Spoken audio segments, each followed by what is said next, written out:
कतै पुग्नु नै छैन। म हिँडेको बाटो नसकियोस्, मैले देखेका सपना नखोसियोस्, मलाई यात्रामा भेटिने कथामै मिसिनु छ, मलाई सफलता होइन सफल हुने चाहनामै जिउनु छ। मलाई म आफ्नै बन्नु छ, कुनै दिन आँगनमा बसी आफ्नै सफलताहरू गन्नु छ। गन्तव्यमा पुग्न कुनै हतार मलाई होइन, सफलता के हो भन्ने प्रश्नको उत्तर अहिले मसँग छैन। मलाई डाँडा माथिबाट आफ्नै यात्रा हेर्नु छ, बाटोमा भएका गलत गोरेटोलाई आफ्नै हातले फेर्नु छ।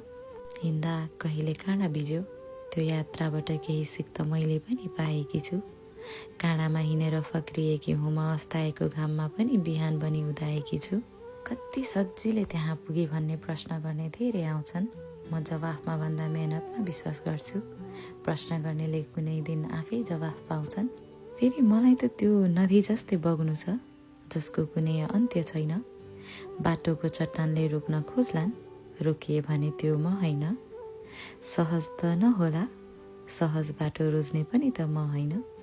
मलाई अघि बढिराख्नु छ, तर कतै पुग्नु नै छैन।